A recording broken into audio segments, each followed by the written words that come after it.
Јавноста се уште го чека списокот на лица кои од различни причини одбиваат да примат решение за самоизолација.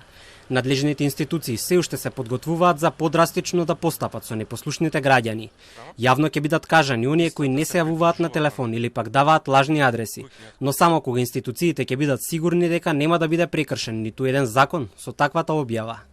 Во изјава за Телмо од Агенцијата за заштита на личните податоци кажаа дека тие вчера дале свое толкување на целата ситуација во одговор до Државниот санитарен и здравствен инспекторат. Во списокот не смее да пишува каква е здравствената состојба на оние кои треба да се самоизолираат, за се да биде во согласност со Законот за општа управна постапка.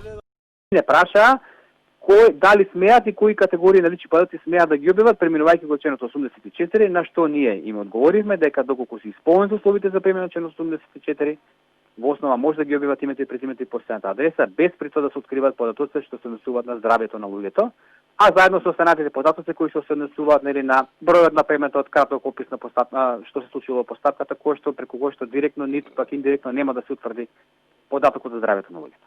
Од МВР соопштија дека од вчера до денес на повеќе од 600 лица им се издадени решенија за изолација. Во текот на изминатото деноноќие на 651 лица им се издадени решенија за изолација, а 346 лица подпишале изјави за самоизолација. До Агенцијата за заштита на лични податоци се обратили и од владата и Министерството за здравство, а интерес имало и од делегацијата на Европската унија во Скопје.